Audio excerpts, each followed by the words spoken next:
Welcome to the Lorehounds. We're your guides to the dance of dragons. This is our feedback episode for Season 3, Episode 7, A Dragon in Winter. With me today, as always, is co-host Jean. How you doing? What's going on? I'm good. How are you?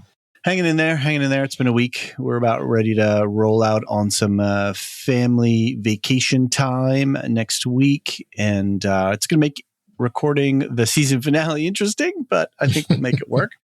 I think Davey Mack, was it Davey Mack? I don't know. Remember now who it was. Somebody on the Patreon posted a message, said that they looked up the potential runtime, and it looks like we might be looking at a 75-minute episode. Still not enough.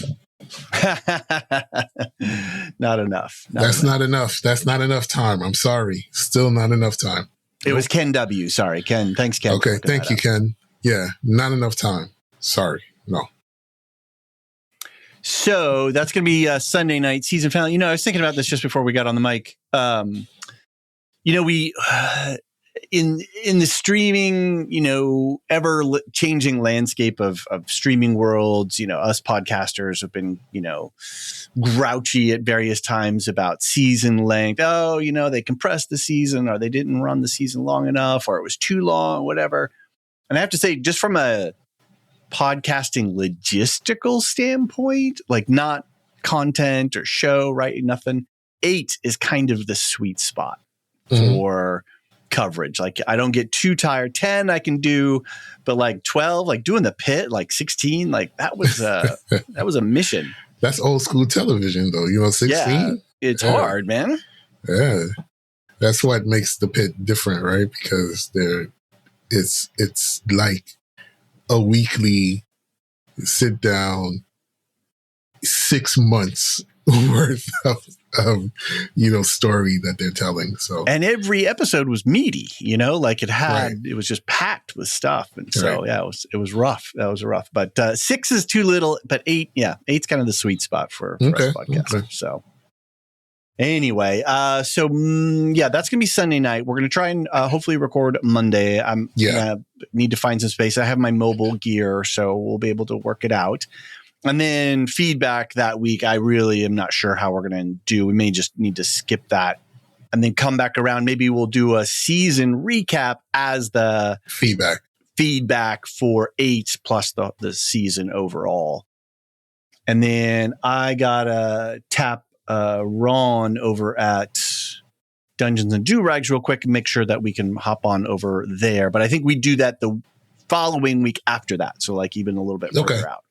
So, but we'll see. And then, if you're not checking out Dungeons and Do-Rags coverage, you need to.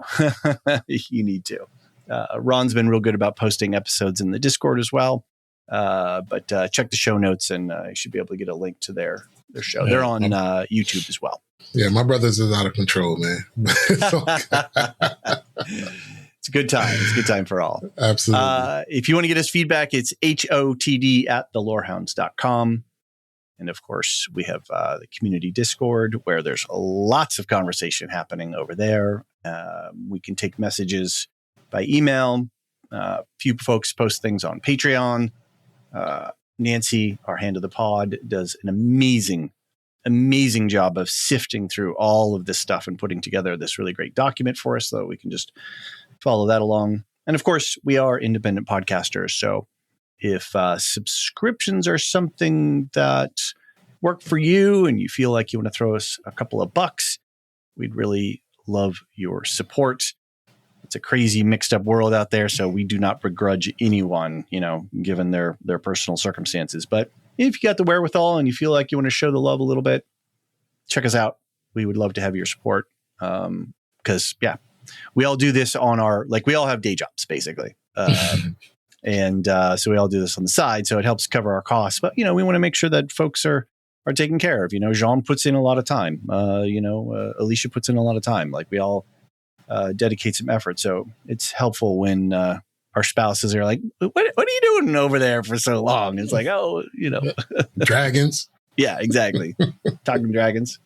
All right. But otherwise, we're good to go. We've got lots to discuss today, Jean. So let's just jump right into it, shall we? Yeah, let's do it. Let's do it.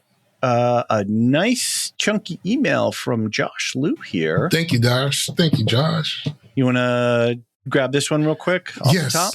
Okay, let's go. So, Jean, I know recency bias may affect this, but as perhaps the one podcaster I listened to who was most enthused about Sir Crispy's demise, this is true. How does his death rank compared to two of Game of Thrones' most hated characters, namely Joffrey and Ramsay? Ooh, death ranking. That's tough. Yeah. Wow. Can I keep reading it as I think? Yeah, for sure. Okay. I still rank Ramsay at the top. The brutality, irony, and intense pain of his death made it oh so satisfying. The ginger cherry on top of Sansa getting to administer it. The smirk while she does. I'd have Cole at 2 and Joffrey at 3, partly because Joffrey was still a monstrous minor, while the other two were grown-ass men.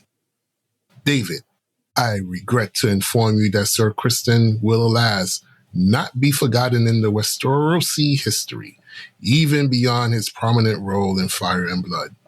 Before George graced us all with Fire and Blood, Cole received a couple of mentions in A Feast for Crows, the 4th book. Oh, interesting. Cole is not remembered well by Sir Aris Oakhart, a Kingsguard grappling with his own soiled cloak. More interesting to me is Cole's mention in a discussion between Jaime and Loras as they took over the White Brook. Jaime mentions a number of brothers remembered for being noble or infamous, and ponders the Kingsguard who led celebrated, laudable lives in their time, but are nevertheless forgotten many decades or centuries later.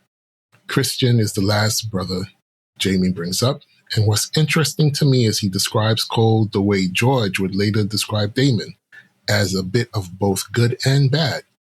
Given what we witnessed with Cole as a truly villainous character with the occasional moment of pathos, it's notable to me that history made him grayer. There's certainly a larger discussion to be had about how the two sides of the dance are remembered in the Westeros history, but that might be more appropriate for down the road. Nice email, Josh. Thank you. And, not getting in the death ranking directly, but just on that side point about how history made him grayer.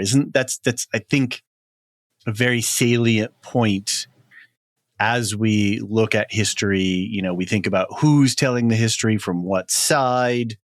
Most of my World War II knowledge and history is told from an American point of view, right? Mm-hmm.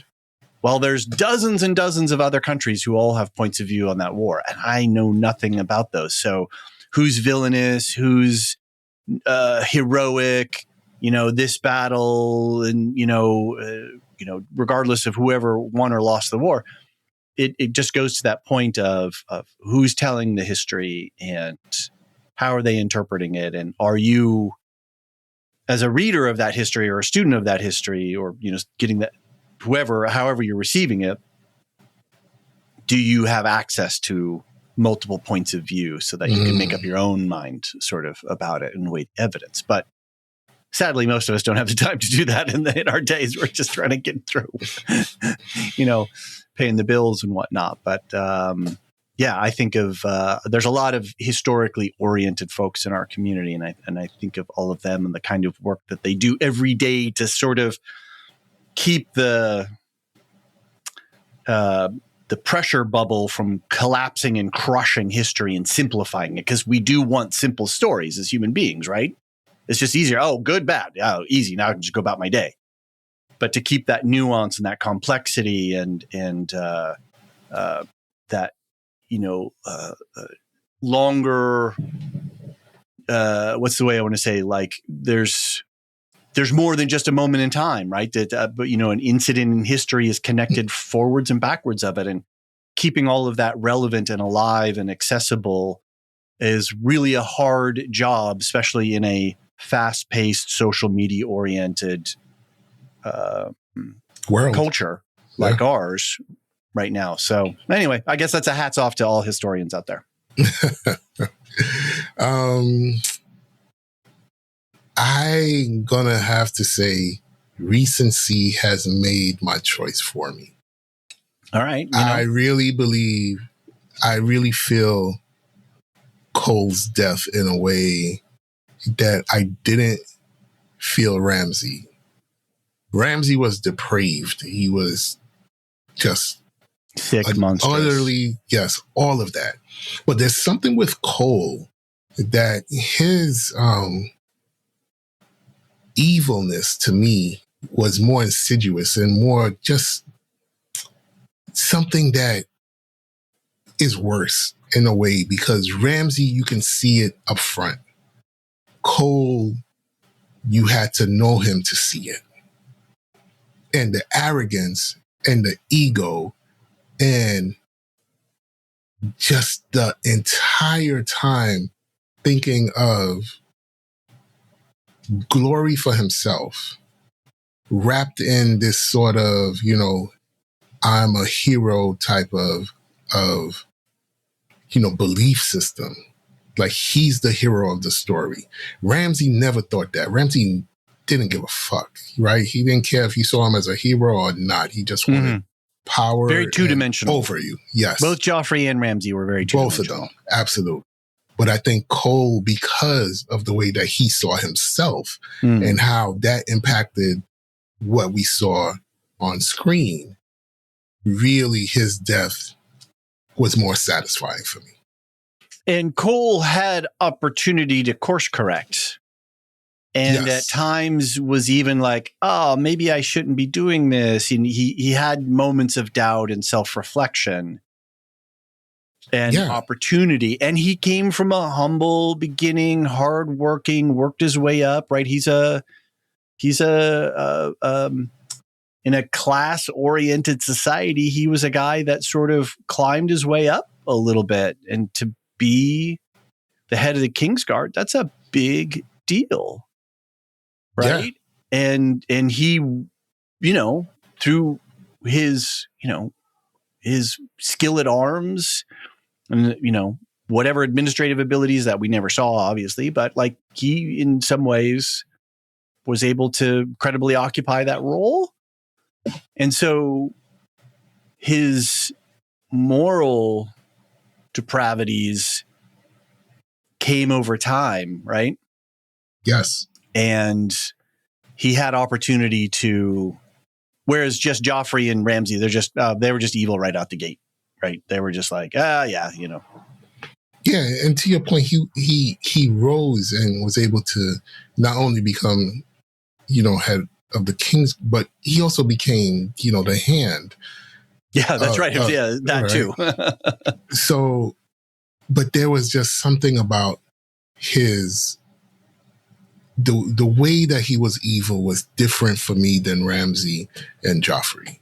Agreed. And I think that is what really makes his death for me more impactful, because he wasn't the mustache, twirling type of evil. Oh, I'm going to kill everybody bad guy.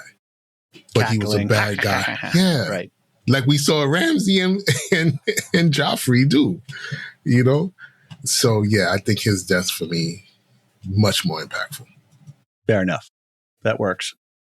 All right. It looks like Alicia has a little message for you here.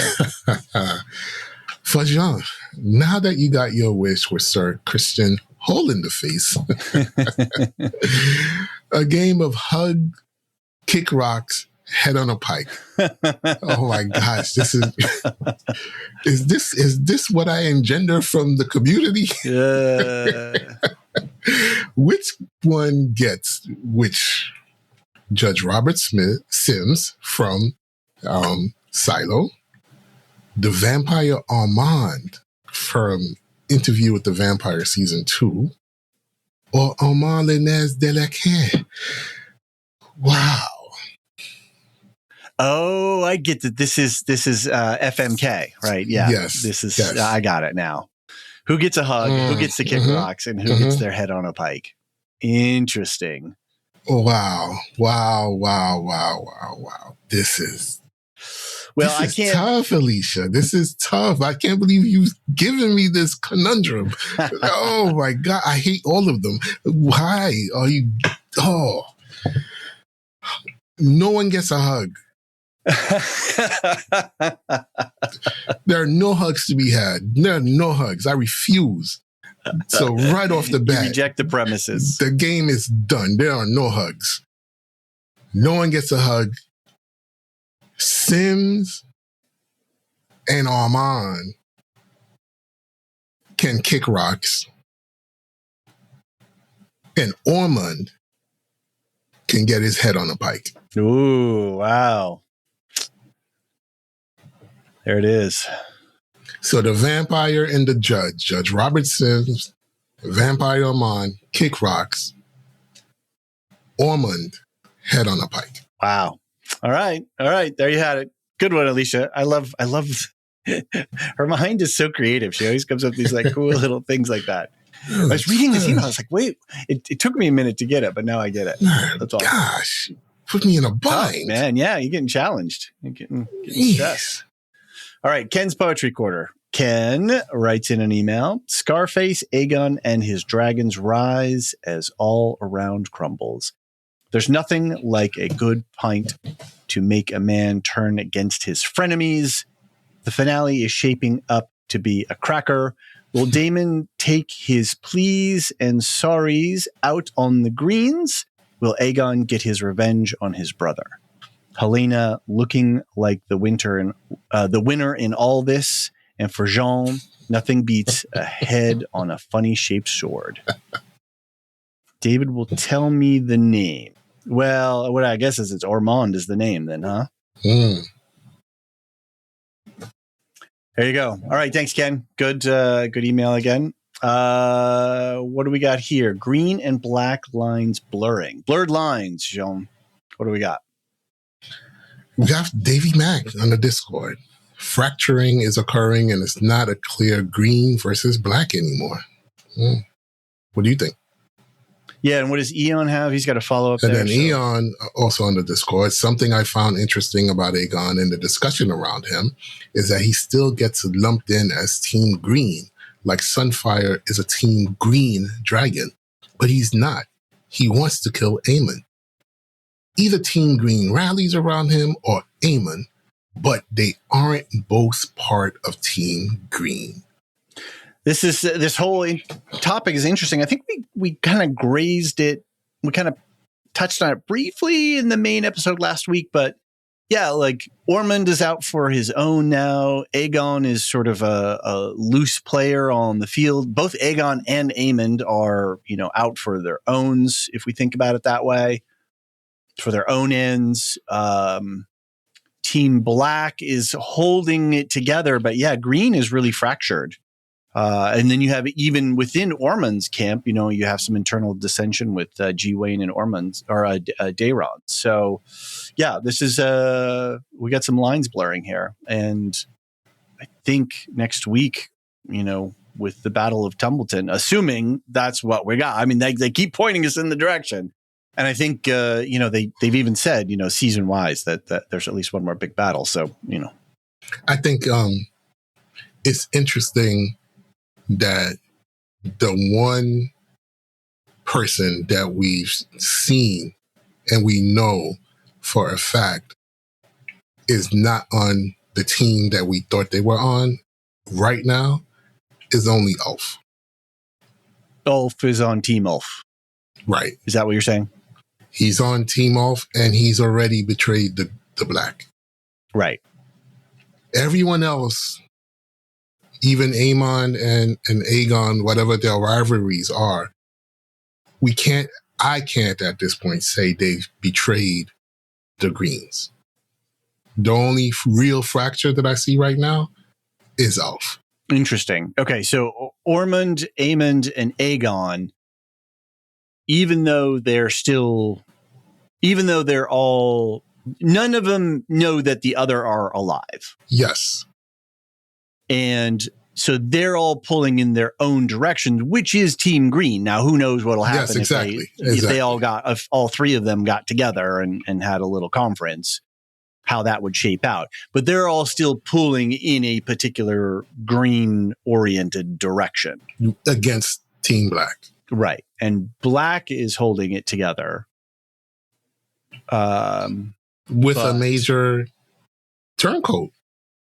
So we have Mysaria and Daemon who are, but they're not, neither are, right. So far, Adam and Hugh we haven't seen them crack yet, but I mean, they're laying all the track for that though. Yes. So like, we're waiting. The only fracture that we can see right now is Ulf. Right. Team Black and Ulf. That's the fracture. Got it. Everything else, like you said, Aegon, Ormond, Aemon are all pulling for the throne. But pulling for the throne means Rhaenyra has to go. Right. Yeah, right. Yeah, there you go. That objective. And Rhaenyra is trying to hold off all other comers. She's trying to hold on to the throne, regardless of who's coming at her. And the only fracture in that is right now is Ulf. Right. Who is the most transactional of the dragons. Of everyone. Yeah. Yeah. He won. I mean, Adam and Hugh both have transactions within the mix, but they're also willing to go along with the nobility and following my blood lineage, whatever. I get some stuff out of it. That's great, but I'm also still part of this bigger thing. It's only really Ulf who is like... Yeah, we haven't seen anyone else break yet. Yeah. All right. Good point. I like it. Let's do this. Let's take a quick commercial break, and then when we come back, we can talk about your favorite dragon and ours, Sheepstealer.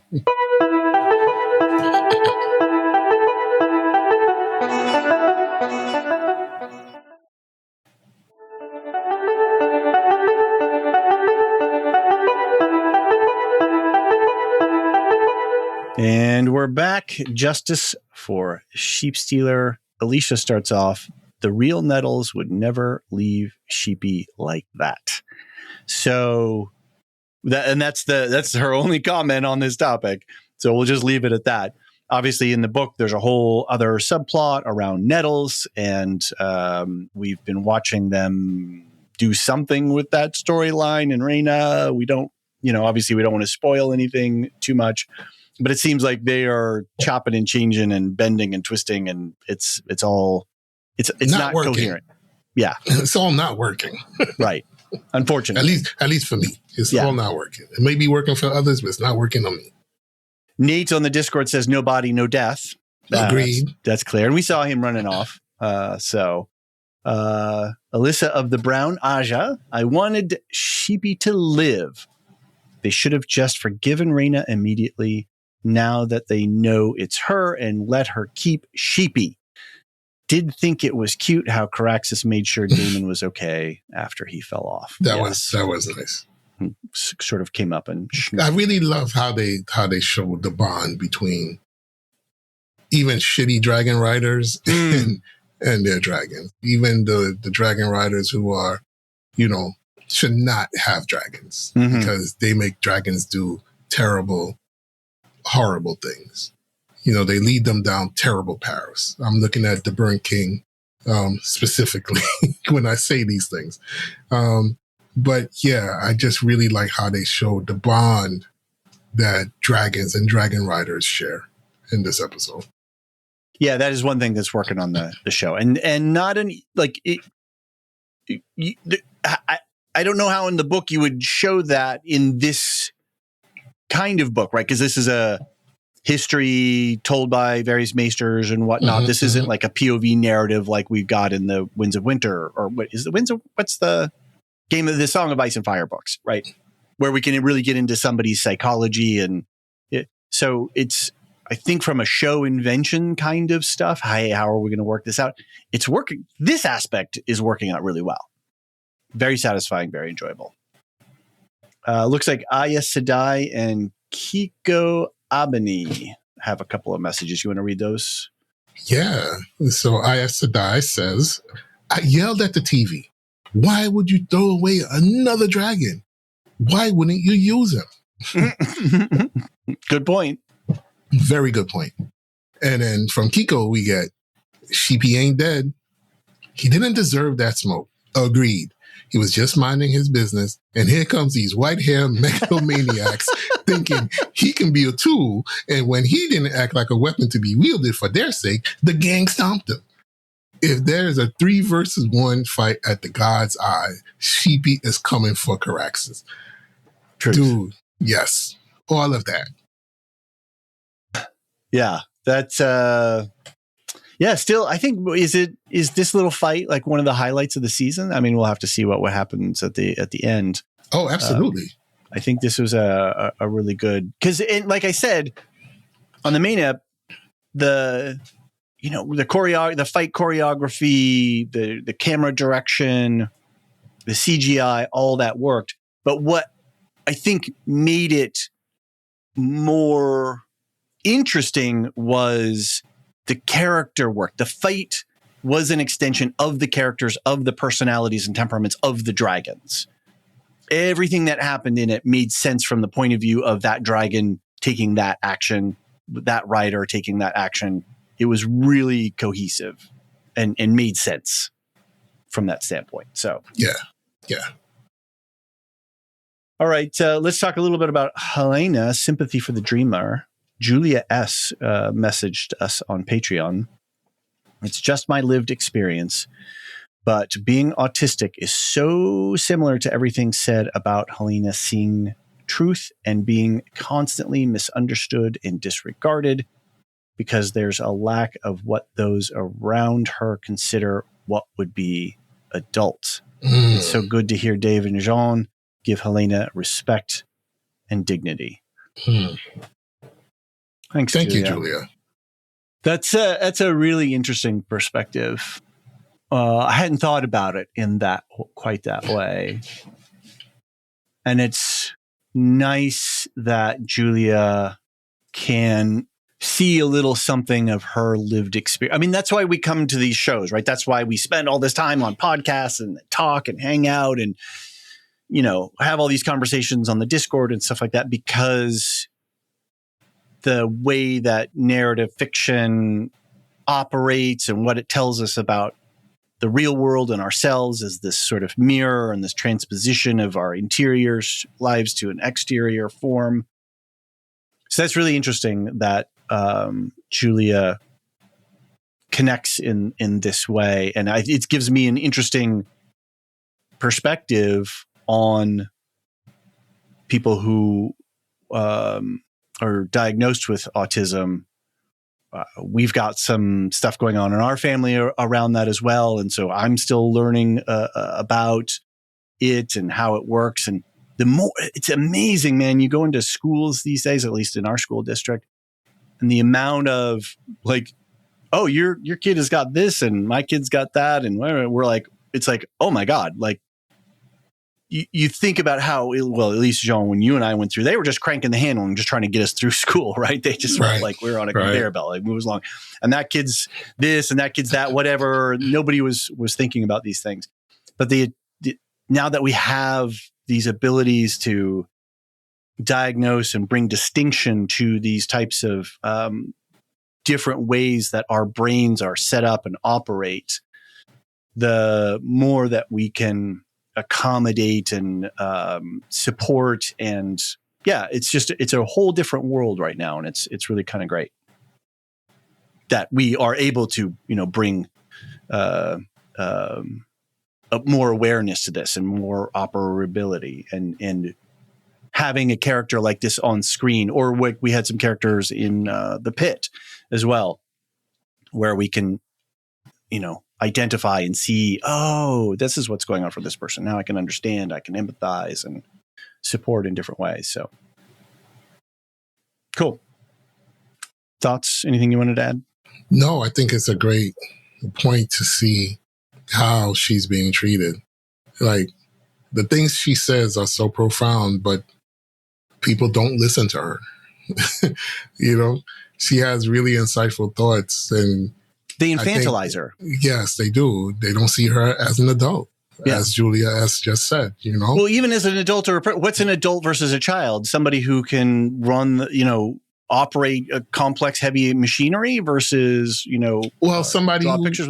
You know what I mean? Like you treat people like people where they're at, whether they're 6 or 60, right? Right. But in this show, she's someone that is not deemed to have the wherewithal to do and think on her own. Which is what I mean about the infantilization. Right. Right. They discount her because immediately. Yeah. As opposed to just being present to her and and listening. Yeah. And listening. And she's pointing out, what's poisonous. You know what I'm saying? Like, just think about that. She's like, notices things that,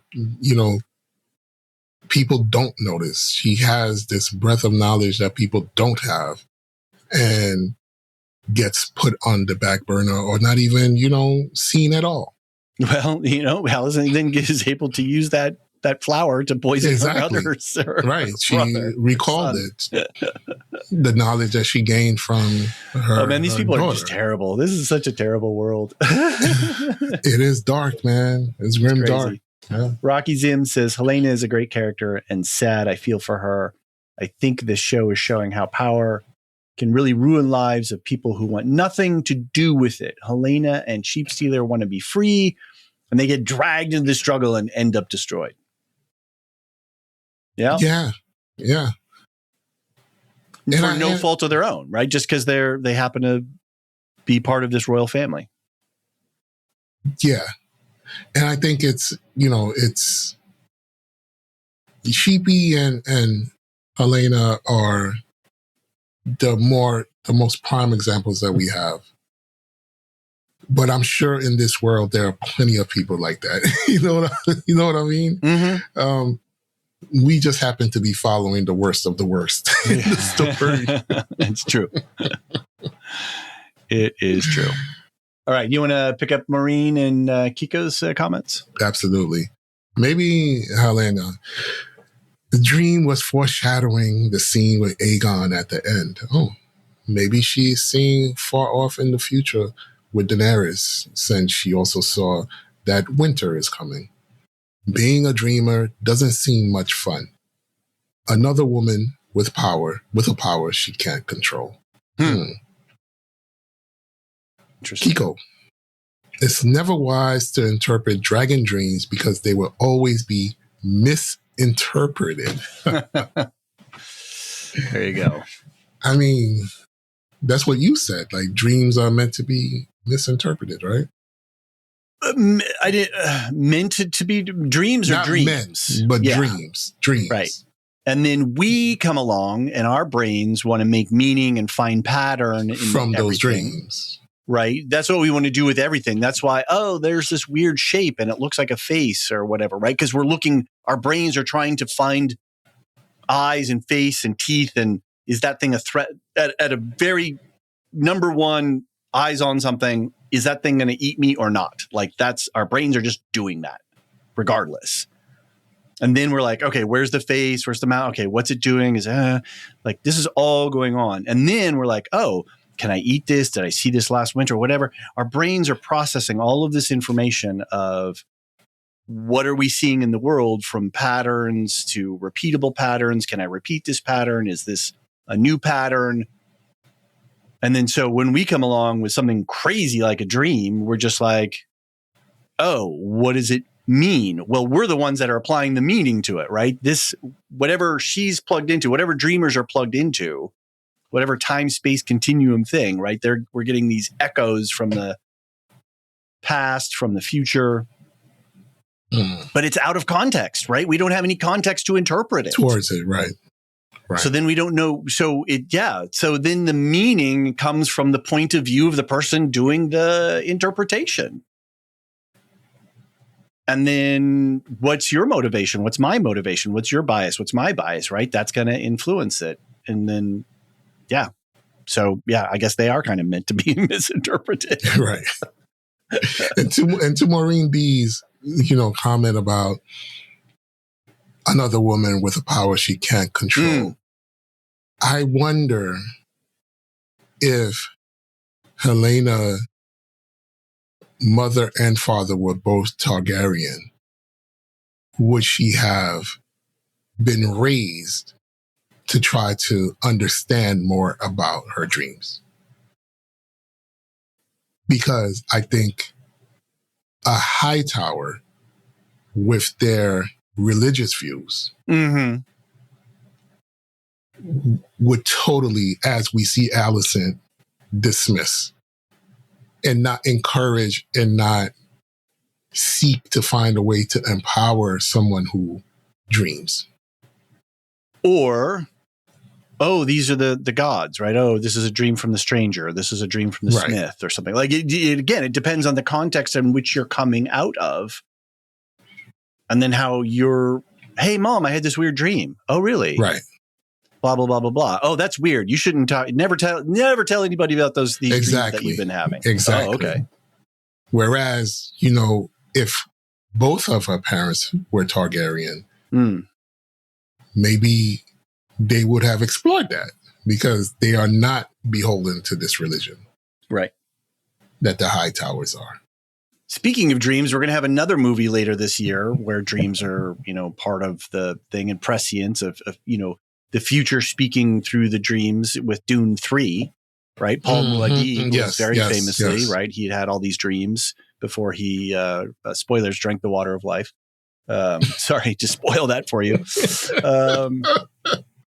Anyway, but yeah, so more dreams. So, right, like a very powerful component of myth and fiction and speculative fiction. Absolutely. Is dreams. And what are dreams?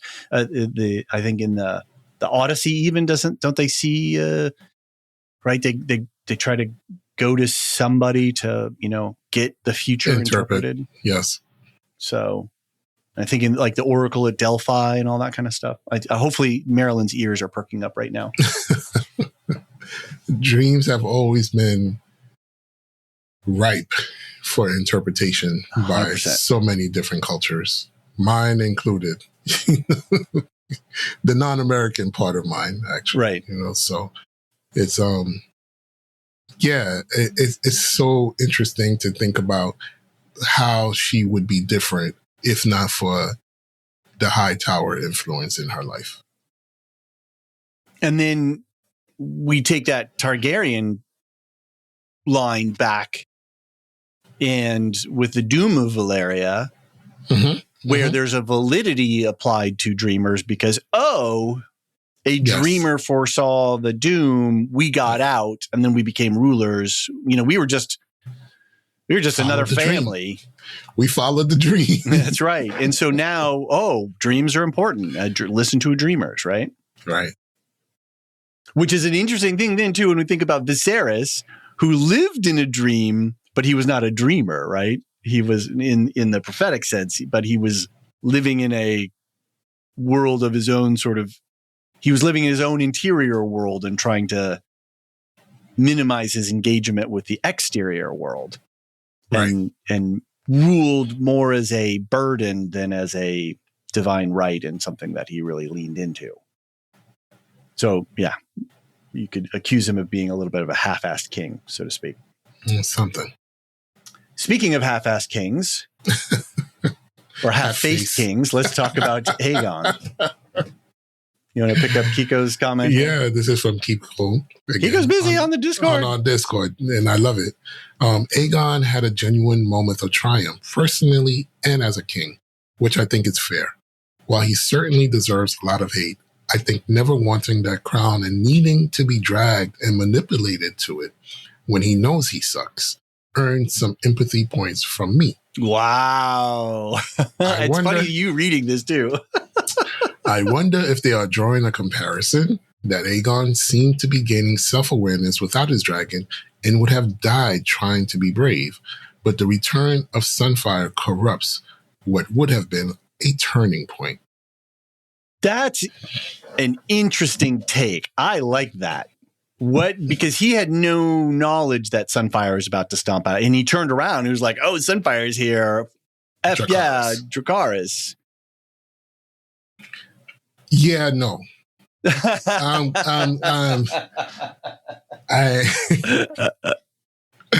I ain't finding no empathy in my heart of hearts for Aegon, the burnt king.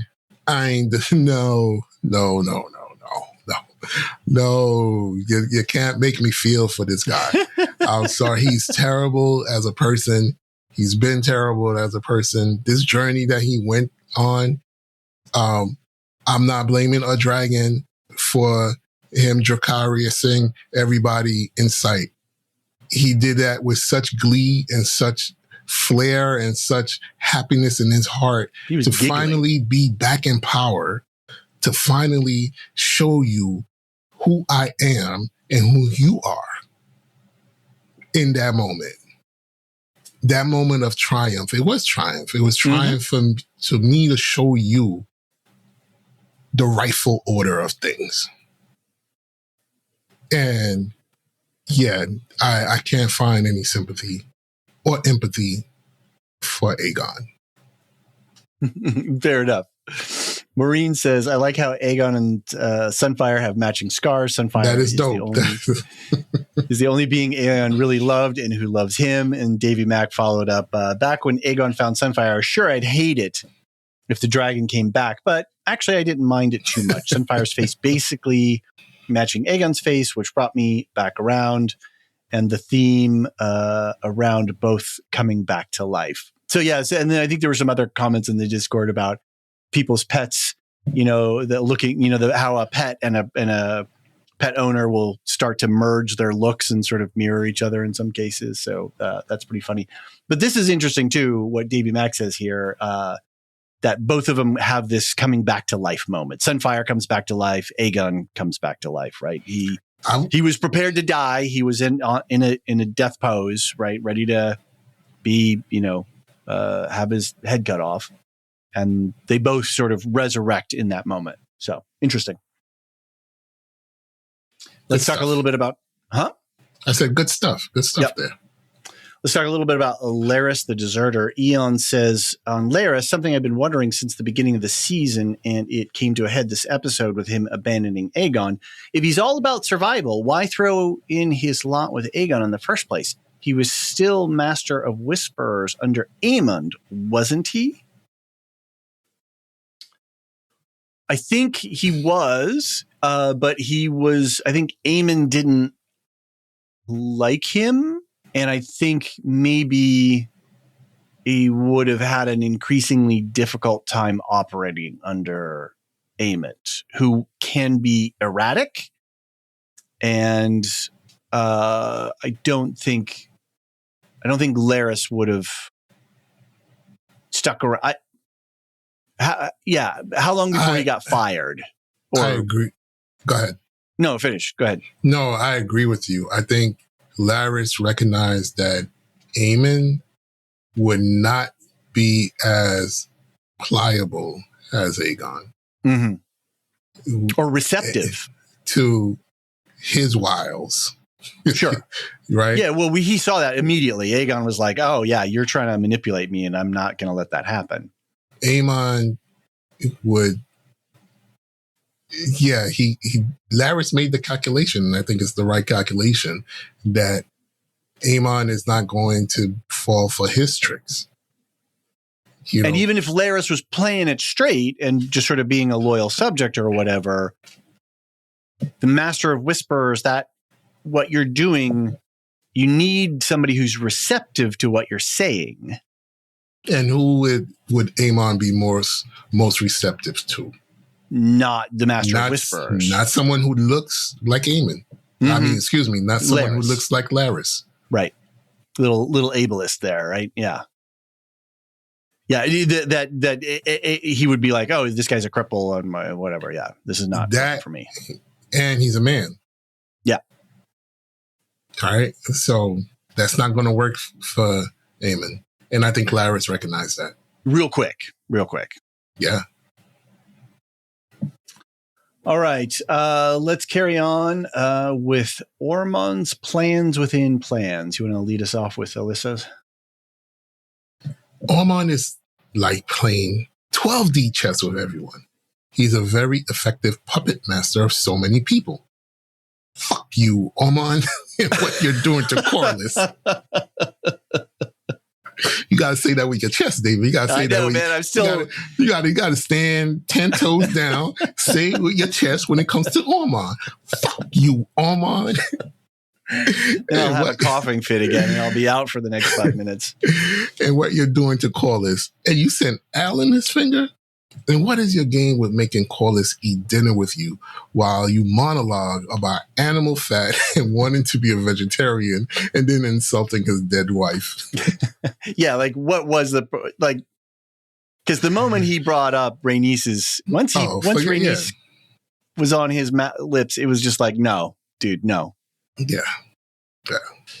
That was worthy of a slap right there. He could have just got up and walked over and slapped him, and that would have, that would be fine. That was my favorite Corlys moment this season, and maybe the last 2 seasons. When he pushed away from the table. When he brought up Rhaenys and Corlys looked at him like, the fuck you talking about right now? Really? Like, if I had a sword, you'd be dead? Yeah. And pushed away from the table. That's the most respect that I've had for Corlys in 2 seasons. Nate says, it was funny that all episode Ormond was trashing the Targs and Rhaenyra for letting commoners be dragon riders, only for him at the end to be buttering up Ulf. For all of Ormond's talk about hating dragons, he's clearly using Ulf for the dragon. Otherwise, why not just kill him and take the dragon off the board? Also, I didn't notice at first, but he's meeting Ulf in an open-air location and still has all sorts of incense, lamps, and stuff because, he actually thinks Ulf is a stinking dragon rider. Yes. Aes Sedai was also all up on the lamps. I love those lamps. How much of his army storage wagons is just send stuff? A large part of it. We were joking about too on the Discord about how there's like a special forces unit that's just for the scenting things, and like joking about what does their unit patch look like, and what sort of citations have they gotten over the years? Yeah, pretty funny. But yeah, props to Set Deck for those scent sticks. But yeah, Ormond is, he has principles and whatever, he has, he has beliefs. He has beliefs, and his principles and values, he'll do whatever it is to fulfill those beliefs. He didn't care. No, he doesn't care. Yeah. I mean, if he could put somebody else on Ulf's dragon, he would. Absolutely. He needs another dragon. He cannot withstand. He can't bring his army out into the open right now. He needs another dragon. He needs more air cover. Yep. So he doesn't want to take the dragon off the board completely. If he could, he probably would, because he wouldn't, All right, Kiko again. You want to pick up Kiko's? Yeah. What I love about Ormond's characterization is he feels no conflict about what he is. Both Rhaenyra and Aemon feel the same way about the non-Valyrian dragon seeds. Yet, unlike them, Ormond knows how to hide all his true feelings and play the game. He's becoming my favorite to watch because he's so unapologetic about what he is that it's oblivious to him, which, in my opinion, makes great villains, not anti-villains. A villain who is about power and not playing coy. Joffrey was a blunt instrument of villainy, but that devolved into a pure psychopath.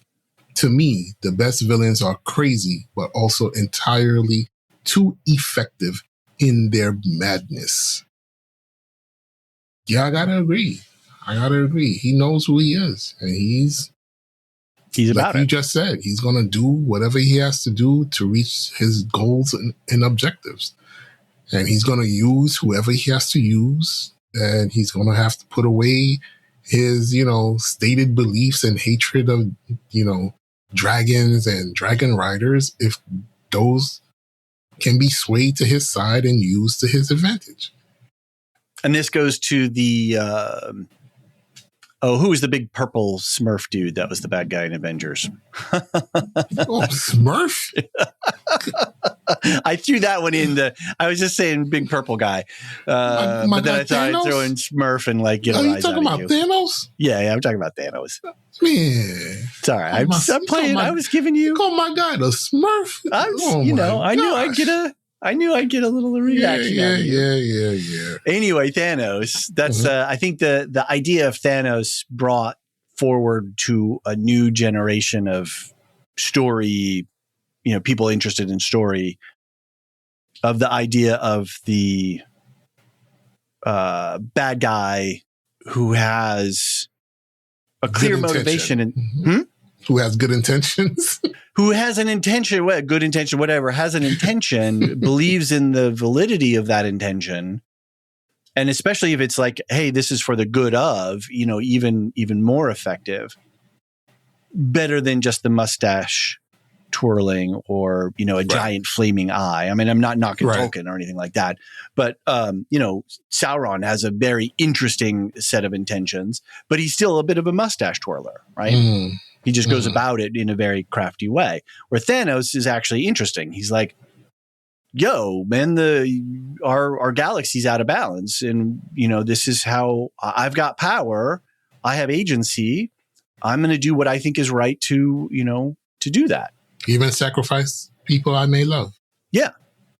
And that, I think, it makes for more... Again, because it's illuminating character, it's illuminating motivations, it's illuminating morality and ethics and values and principles. It's like we get to then interrogate something as opposed to just, oh, well, there's the bad guy because they have a mustache and they're twirling. Right. So, all right, let's take another quick break, and then when we come back, we can talk about those little Targaryen boys.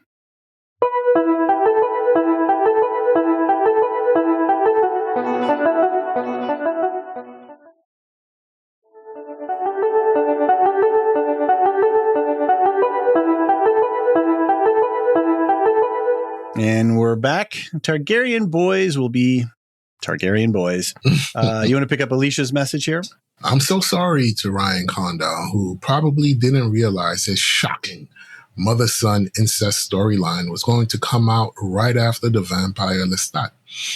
After spending an entire season with the complications and lasting trauma of such a relationship, it's hard to look at the ways being used in the Targaryen men's Harrenhal dreams as more than a not-so-subtle reminder that this is, as Sadai puts it, the Dragon Incest Show.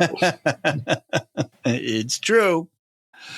It's true. Yeah, interesting. It feels like the Lestat and House of the Dragon were kind of talking to each other this season. Maybe. I haven't seen it, so you haven't caught up on that. Yes. So yeah. Let's see. I don't know. I haven't talked to Alicia, but maybe we should check it. I know she listens, so maybe when we do a season wrap, we could see if we could at least get on the mic for a little while with Alicia for a segment or something like that. To put that into perspective. Yeah. No, I think it'd be important to get her, because she's also like maester level knowledge about the world and stuff like that. Yes. So we can definitely get into some book stuff. But it'd be interesting. I'd love to hear her in your Alicia. I know you're listening. It'd be interesting to hear the connectivity that you're drawing between Lestat, the two shows, and the two shows. Yeah. Do you want to pick up Marine? Yeah. So what's that scene with Aemon and Alicent? Really, Alice Rivers taking Alicent's form and getting herself impregnated like Morgana and King Arthur? That is a good point, because I still don't know if it was dream or if it was magic. And you know me.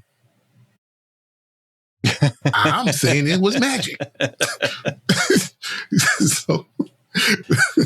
Well, there was that scene where Alice came out of the shadows when she tricked, when G-Wayne showed up, right? When G-Wayne and Cole first showed up, and she was looking all drippy and batty and beautiful and her flowing. And I was like, oh, a vision of beauty. And I was thinking that exactly, very witchy Morgana sort of thing. And I was like, oh yeah, this is working it for me. But Kiko's logging a lot of great comments this week. I'll tell you, this episode had a lot, man. Had a lot going on. Kiko says Harrenhal itself seems to reveal a deep-seated trauma that, for reasons fully Freudian, keep going sexual. Daemon losing his mom at 3 is an understandable wound. Aemond having an emotionally unavailable mother is a valid pain. It's almost as if the show is pointing out men process their emotional pain via sex with their muses. Harrenhal certainly is an affecting place. That is for sure. But you know, who was the guy that Aemond killed? The former a strong who was the maester? Not the maester. What's the word I want to? The Castellane of that Aemond brutally murdered. He's in our show guide. I should actually just look him up in the show guide. Anyway, in this episode. Yeah. No. A couple episodes back. You know. The guy. I can't remember. Yeah. He was always on about the food. He was great. Here he is. Simon Strong. Strong. Yeah. Oh, Simon Strong, like we never saw anybody else having weird dreams. It's only our point of view characters that were falling around. So like, does Harrenhal itself have a kind of intelligence of who it's reaching out to or who's susceptible? Are Targaryens particularly susceptible? Because when what's his name from Game of Thrones occupied Harrenhal? Tywin Lannister. Yeah. Yeah, Tywin Lannister. He didn't seem to be affected by Harrenhal, did he? I don't remember. I don't think so. So is Harrenhal directing its witchy magic with some purpose, or do you have some sort of condition or circumstance that allows you to be susceptible, and then the whatever's in the air around Harrenhal works on you? I don't know. It's a question. And I think with Alice and that, whether, you know, what was Aemond seeing, like Daemon was having those waking dreams as well, right? So both of those boys were susceptible to whatever was going on in whatever's going on in Harrenhal. I don't think Alice realized that Aemond was having a waking dream, because when he threw her off, she was really like disturbed by him sort of waking up and having that reaction. So I think he was in his own waking dream. And I don't think she was intentionally taking Alicent's form. That's the way my I think you're wrong. Going. What's that? I think you're wrong. Okay. It was magic. Dragons and magic. That's it. Period. That's it. There's no this complicated stuff about power and transactional and coup-proof. It's just dragons. I love it. That's good. Let's talk about Alice. I'm going to pick up Aes Sedai here. So from the Discord, I love the idea that Alice doesn't actually have powers, or not as much as she thinks. Harrenhal does whatever it wants, and Alice thinks it's her doing, like Aegon and his speech scaring the army. But that makes her much less interesting, because we're not seeing it from her perspective, discovering that her powers aren't her own. And Kiko follows up. And then Kiko, yeah, go for it. Says, I am starting to wonder if Alice is actually magically bound to Harrenhal, and that magic isn't something she is always in control of. She isn't given visions as much as the magic embedded in the walls is. Yeah, this is, I think... That's what you would just... Yeah. So the magic of Harrenhal is affecting even us here. Maybe Harrenhal is just a giant Jungian nexus point where we're all tapped into our collective subconscious. That seems to work. And then we can interpret our dreams however we want to from our own reader response theory points of views.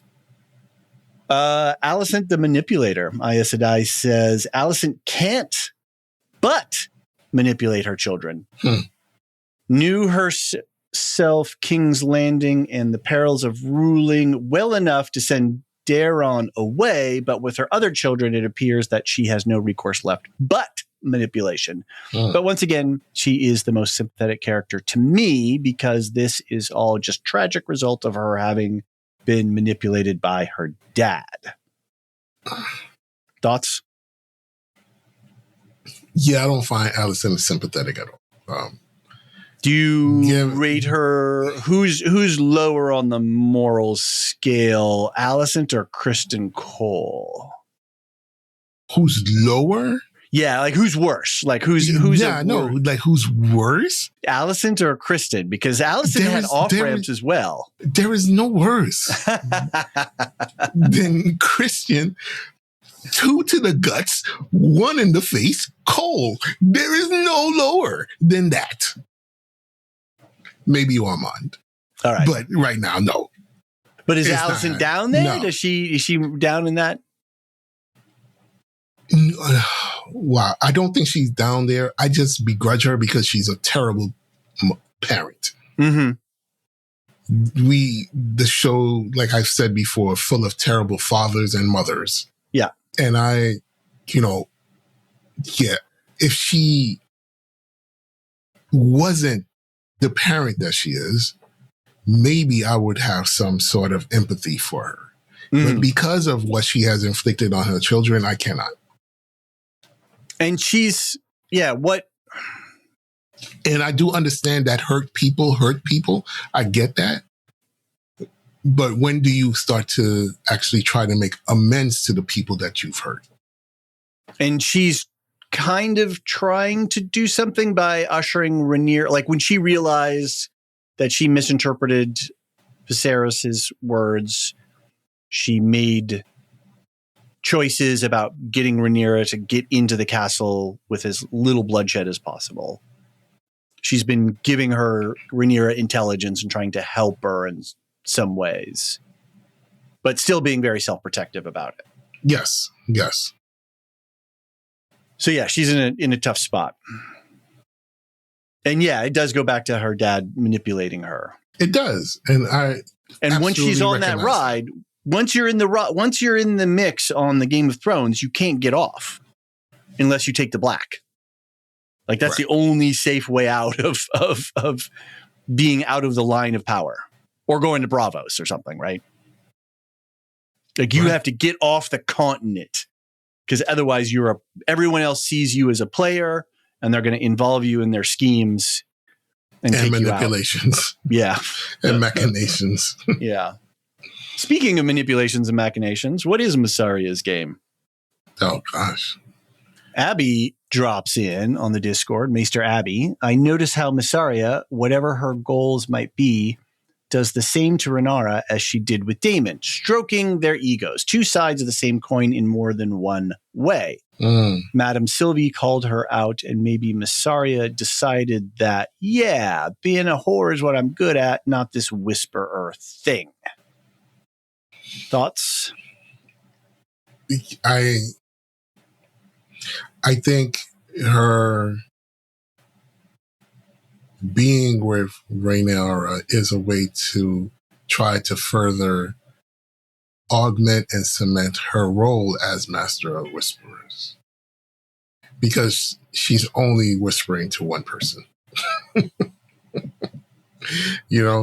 So I think this is not, I don't think she is using this as a way to move out of that role, but as a way to try to absolutely gain more power within King's Landing, the small council, and in her role as Mistress of Whispers, excuse me. Well, it's an interesting dilemma too, because I think what she's seeing is a vacuum of power, right? Which is what she tries with the play with Sylvia. Hey, Rhaenyra is not doing petitions of the small folk anymore. And I think that's important. So like, I'm going to try to fill that gap. But then that's a lot of hubris to think that you can take something on. She's seeing a gap in power. She's saying, somebody needs to do this. I'm the one who's going to do it. So I'm going to step in without talking to your boss. Yes. And saying, hey, boss, I get it. You're busy. Could I take some petitions or could I put out some feeler or whatever? So she's not serving Rhaenyra. She's not serving Rhaenyra. Right. She's serving herself.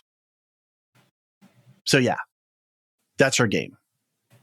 I think she's getting caught up I think Sylvia is calling it right. She said, Sylvia, you're getting caught up. Absolutely. You're playing the game. You think you're above the game, but no, you're being warped and bent by the game and you're not seeing it. So it's the same thing that's happening to Rhaenyra. Like you can't see the changes that are being, that you're going through, that you're being affected by. Right. All right. Little military corner action here. I don't have much specifically, but Nate has a long message. Do you want to maybe get started? Maybe we can break his message up here a little bit because it's all right, cool. Pretty long. So David was correct on the academic discussions on the origin. Can you read that again? Sorry, I was coughing. I was having a coughing fit. This guy. So David was correct on the academic discussions of the origins of the flail. Anyone who has trained with nunchuck, in a karate class would tell you that swinging a weapon like that is just as likely to harm you as it is the enemy if you don't know what you're doing. Yeah. I actually think the flail was depicted would be a better weapon from horseback where you're reaching down in a way to hit an enemy on foot rather than standing and attacking an enemy who could be in close and thus likely being hit yourself.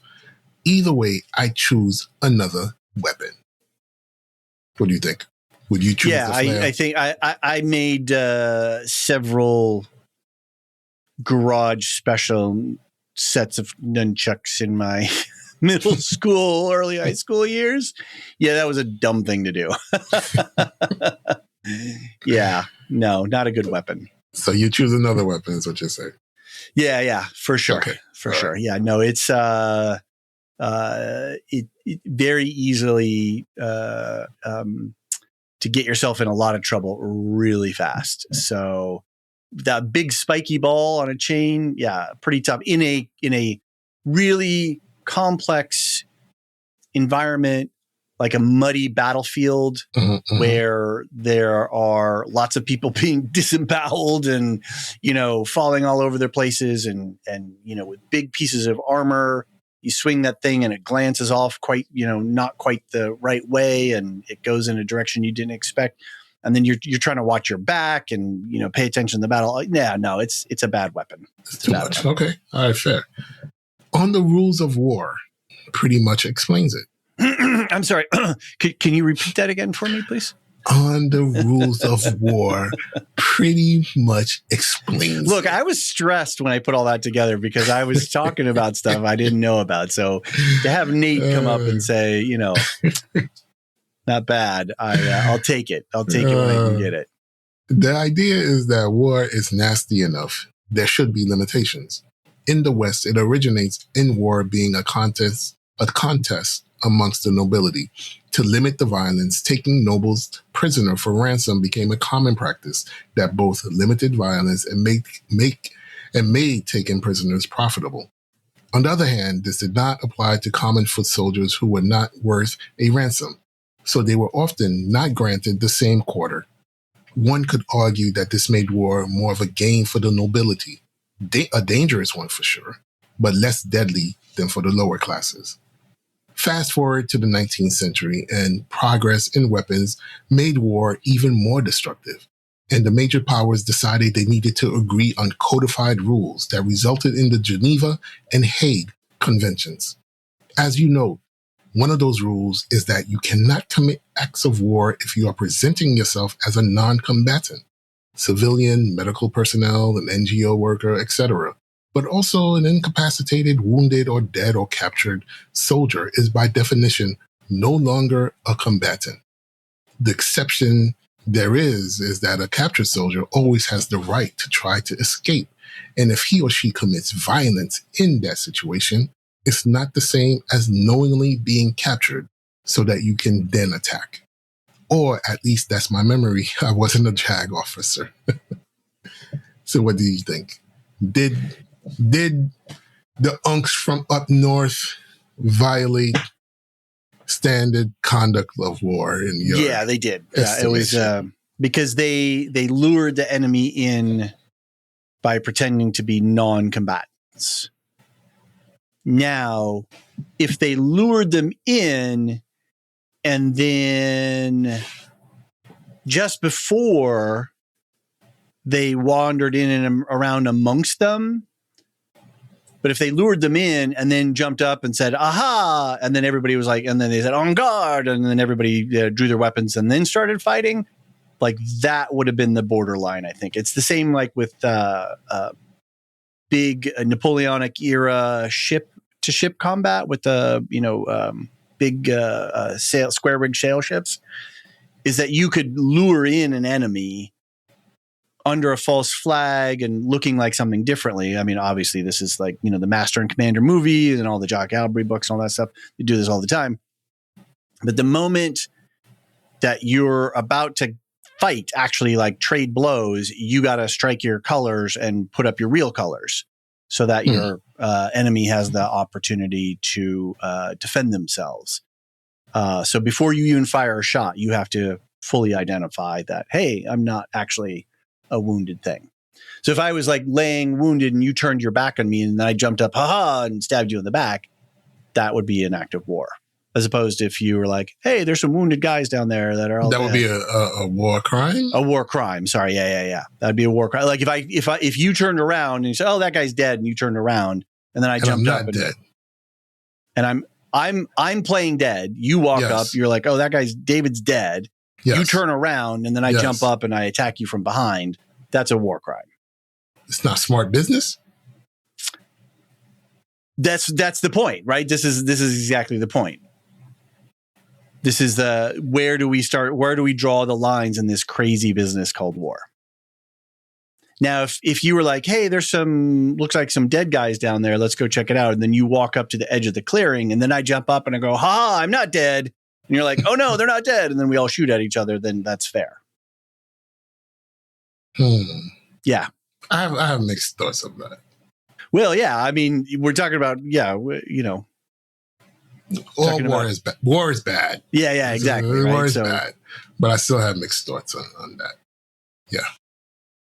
Well, here, let's why you want to. Here, I'll finish up. Nate's email. Okay. Anyway, you're correct when you say that the idea is to keep things from escalating and prevent the other side from saying, "See what they did? We can do that too." In fact, often the worst war crimes are "quote unquote" justified by claiming the other side violated the rules first. In 1937, in Nanjing, the Japanese committed heinous crimes against the Chinese civilians under the pretense that the Chinese army soldiers had shed their uniforms for civilian clothes. This isn't wrong. Many Chinese army soldiers did ditch their uniforms, but it was to escape, not to attack. Not to escape, not to attack the Japanese as a trick. No one believes the Japanese justification. And it certainly had little to do with the violence against women and obviously civilians. But it's a case where the Japanese could make the claim, however tenuous. Of course, in both 1931 and 1937, Japanese troops pulled the same trick. They dressed their troops in Chinese uniforms to blow up train lines and bridges to create incidents that justified their own aggression in Manchuria and China proper. So... ... And then, like we had the Gulf of, does Gulf of Tonkin justify? That's a false flag thing that we pretended like, oh, hey, one of our ships got, shot up, so let's attack. So you can see where these things can escalate quickly. I don't think Gulf of Tonkin applies here in terms of putting on uniforms, but the idea is that these things escalate. Right. But then World War II gets really messy because we're talking about total war here, and we're aerial bombing campaigns where, bombs are scattered all over the place, and they intentionally, like the bombing of Tokyo, like 100,000 dead, it's like watching that World War II series with Tom Hanks was really an eye-opening, because they go into all kinds of other theaters that I didn't have much knowledge of before, and they talk about things in really, it's good. I mean, it's almost as good as the Civil War documentary that Ken Burns did just recently as well. But then you think, man, like some estimates are between 70 and 80 million people died during World War II total. Like that's the total numbers. That's just unimaginable. That's just unimaginable. Like 100,000 troops hitting the beach and 50,000 casualties. And you're just like, what? Like those numbers are just unfathomable. Just like beyond comprehension in our day and age. So, all right. What does Marilyn have to say? I believe that these concepts go back to early medieval times with the just war doctrine. After the 1600s, with so many of the wars being about religion, I think that idea was dropped outside of Catholic countries, at any rate, since the just war doctrine was promulgated by the popes. Yeah, so this gets into the question of the just war doctrine, and then, okay, so do we then bomb the civilian cities of the enemy that has just rolled over half of Europe, right? What's just in this escalating war scenario? So it's a tough question. It is a tough question, because who decides what's morally acceptable? Exactly. The victors after the fact. Right. And then we tell who decides stories the and rules make movies. that we play by, right? Yeah. Who gets to make those decisions? Right. Yeah. So let's take our last very, very quick break. And just for the point of to separate book bitchin' session. So if you don't want any book related spoilers, this is your time to bounce. Check out all the other stuff that we've got going on. We've got some movie coverage. I don't know. My brain's kind of mush right now. So just stay subscribed to the feed. There's lots of stuff going down. Go check out our affiliates, Nevermind the Music, Dungeons and Do-Rags. They got stuff going on. John has the new Cosmere Corner stuff hopping. And we are not yet done with Hot Lore Summer. So stick around for all that stuff. Again, subscribe if it works for you. If it doesn't work, but you still want to do something, I don't know, suggest the podcast to a friend. That's a really good way to help us get more listeners, or have more people listen to us. I don't want to get more listeners.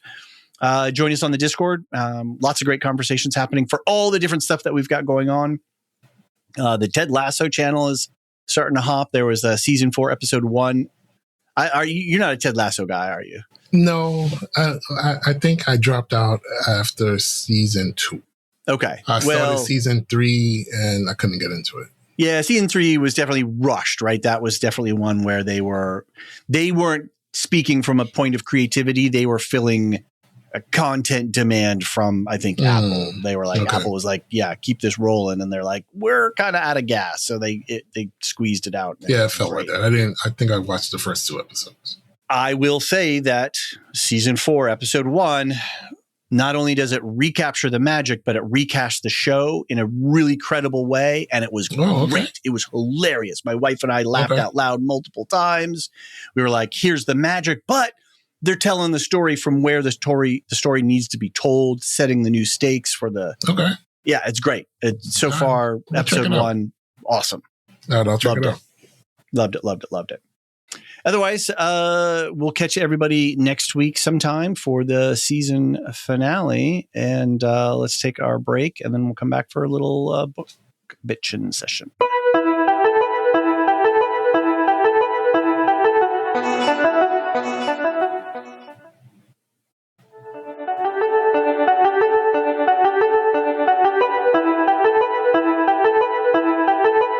And we're back.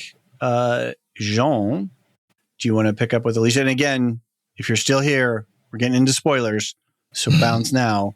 But I think Alicia has some things to say. Do you want to voice her thoughts for us? Yeah, I finally figured out a major reason why I struggle with adaptation choices on this show more than most other adaptations I watch. It's the nature of the source material. The non-omniscient historical accounts of divergent perspectives leaves too much wiggle room for headcanon. There are some things, like Rhaena's blended Nettles arc, that are just wholly changed, of course.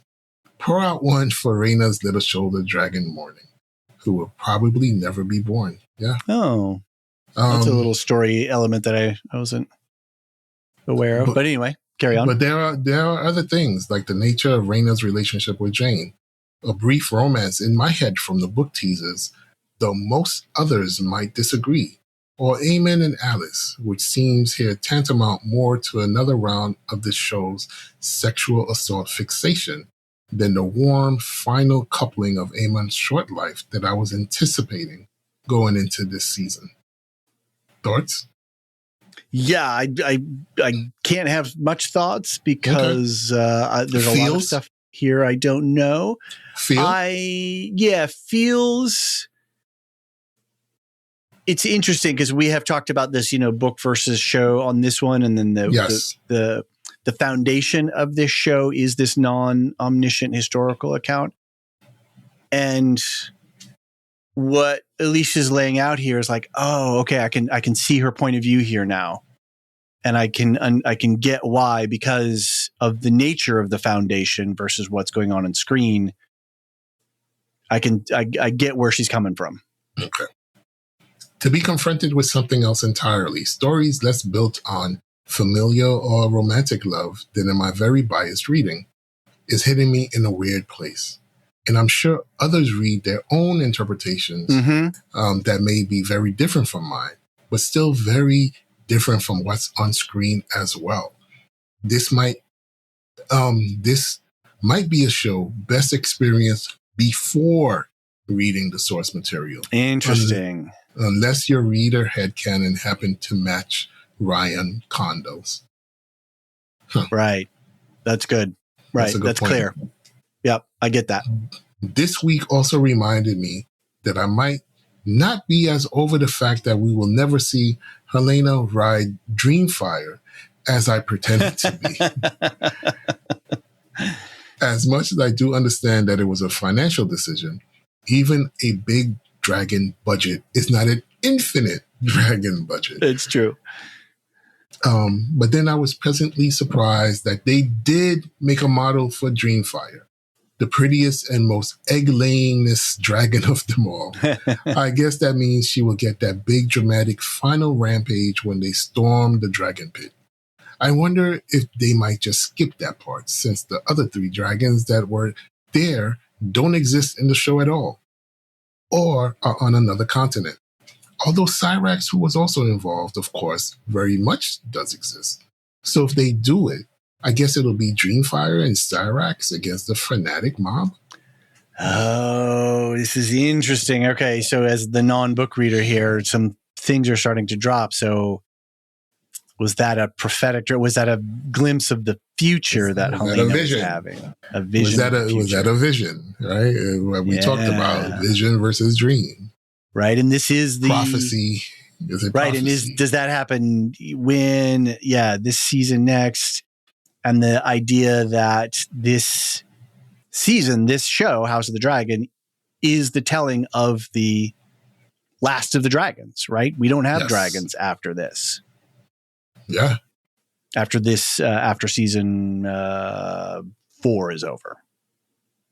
Did you say the last dragon? The Last Dragon. Did you ever catch Anthony and Steve on Properly Howard? They covered that. I didn't listen to it. I have to now go back. Well, that you've been working on an idea. I have that, and I've been sketching it out. All right, good. Well, is that in there? So, is that in there? Absolutely. All right. Are you kidding me? All right. That's seminal, man. Yeah, absolutely. Foundation. Yeah, I've been talking with a couple of other friends trying to whittle down the list. So yeah, I like it. Something soon to talk about. All right, cool. So we'll hold on to that. Aes Sedai says, it's hard for me to point to a trend. Anyway, so before we wrap up Alicia's point, did you have anything you wanted to add on what she was saying? No, just that,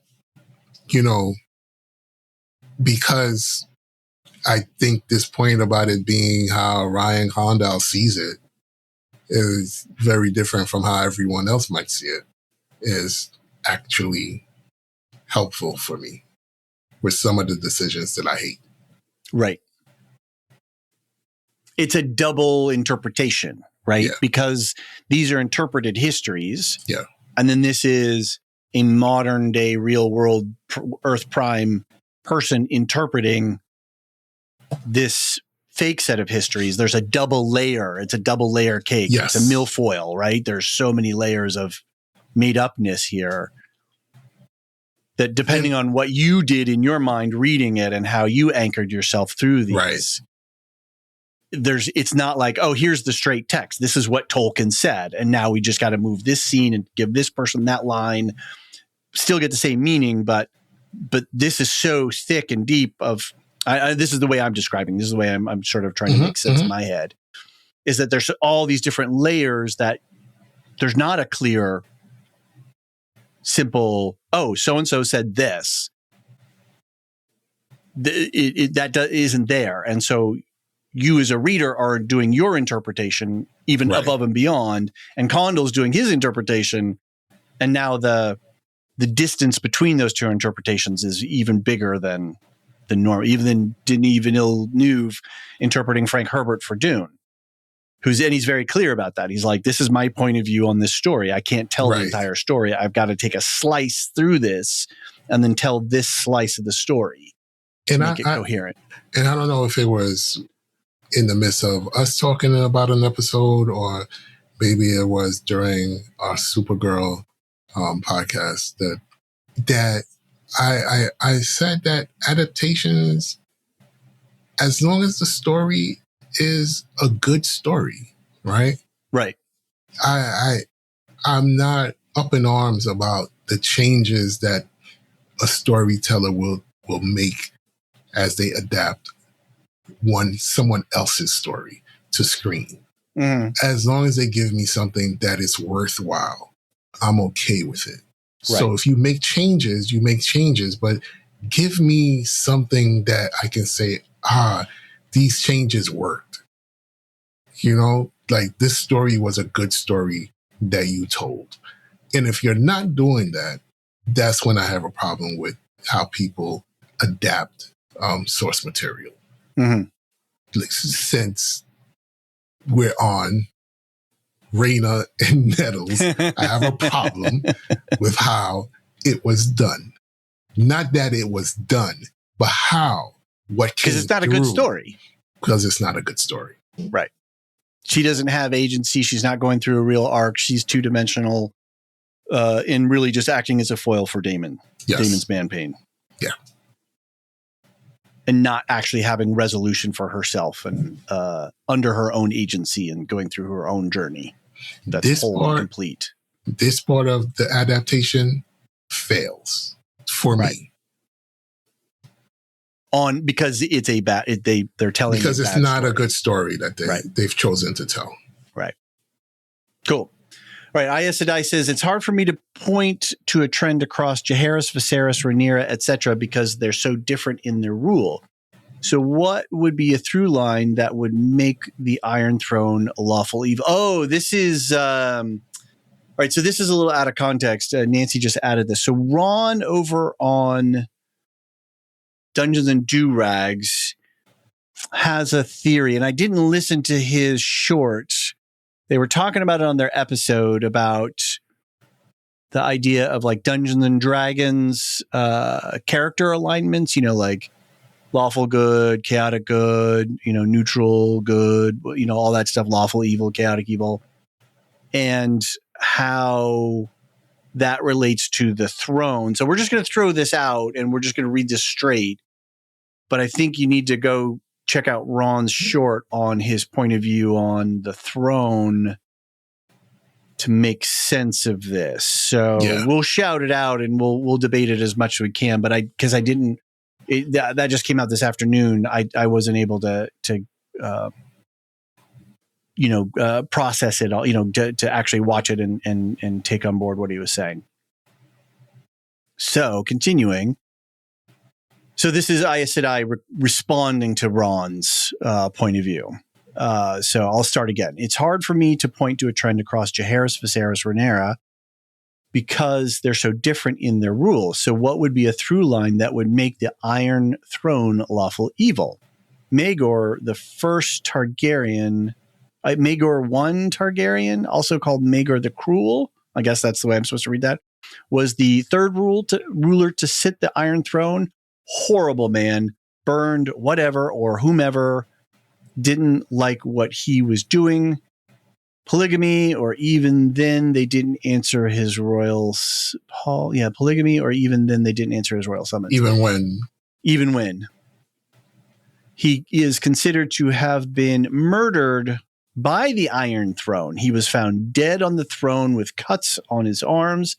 And while there were other theories, this is the most relevant one. So, does the Iron Throne decide? So this is interesting because this is sort of trending towards like, is Harrenhal have some sort of agency or, presence to itself? So does the throne have a kind of presence to itself? So continuing Aes Sedai's message. So does the Iron Throne decide when the ruler has done enough damage to the realm and take action? Jaehaerys was good and all was well and the throne chilled. Viserys was fine until Daemon started acting out and the succession crisis with Rhaenyra and her bastards. In the books, when people call out that her children were not Laenor's, Vizzy orders their tongues cut out and immediately cuts himself on the throne. Rhaenyra might have been good, but with Ormond and team messing about and introducing chaos with Aegon, the realm was at risk yet again. Will the Iron Throne decide how long Rhaenyra may sit on those sharp swords? Interesting. So this goes to the point of, is the throne, I don't want to say sentient. Magic? Yeah.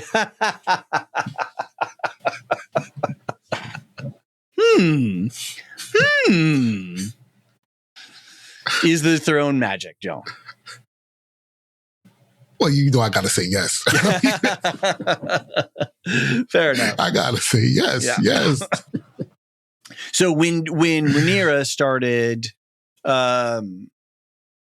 not treating the petitions of the small folk with some sort of due respect, the throne cut her.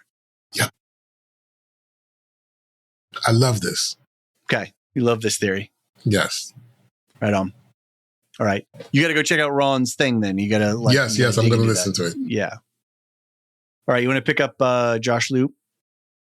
I used to think that Adam claimed a dragon because he's half Valyrian. But as Corlys has said, Valyrians are not, nor ever have they been dragon riders. So then I thought maybe their mom is also a seed. Now I think that maybe, as with Nettles, Martin was hinting that special blood isn't really needed to get a dragon, and that Adam could be an example of that. Midichlorians, maybe? He has a high midichlorian count? Sorry. Maybe. Sorry. Maybe. Maybe, David. Need to get some Jedi over here with their little scanning devices and check the midichlorian count. Yeah, but I've always thought that being from old Valyria, anyone from the continent could be a dragon rider. Right, because are they magical people? Everybody from Valyria. So, yeah, I think I'll stick with that. All right. Because they magic. Exactly. Aes Sedai, to wrap it up. The part that reminded me why is interesting to watch the show is Ormond Ulf. Since Ulf's motivations aren't fully explored in the books, I love that the story is showing Ormond's skill as a player in the game, outmatched as he is, to explain what happens later in the books, being vague on purpose, but sure looks like Ulf won't be loyal to Rhaenyra for long, right? It's fun to watch the gaps they fill in when it's Here's the point. Yep. Aes Sedai's final clause on this sentence. Watch the gaps they fill in, comma, when it's well done. Amen. Period. Yep. There you go. Well, I think that's. I think Aes Sedai gets the last word on this one. Absolutely. Well, I gotta get bouncing out of here because we've got to wrap up and hit the road tomorrow, Jean. But oh boy! Thank you for making the time today. Thank you, everyone, for all your contributions, your emails, and we will look forward to catching up with y'all on the Discord after the event. Man, I'm telling you, the day after the episode drops, good, bad, indifferent, whatever, it's going to be hopping on the Discord, I'm sure. Yes, it will be. So, again, HOTD at thelorehounds.com. Check us out on our website. Thank you all to our community volunteers, our Discord server boosters, and our Lore Master top tier subscribers. And of course, to you, Jean, thank you for hanging tough on this fun season. Thank you, everyone. And we'll see you. Peace. Thank you for listening to The Lorehounds. Please send any questions and feedback to lorehounds@thelorehounds.com or hotd@thelorehounds.com, and check out our Supercast and Patreon feeds for ad-free access and bonus episodes. Look out for all of those links, including links to all other podcasts in our network, in the link tree in the show notes. Any opinions stated are ours personally and do not reflect the opinion of or belong to any employers or other entities.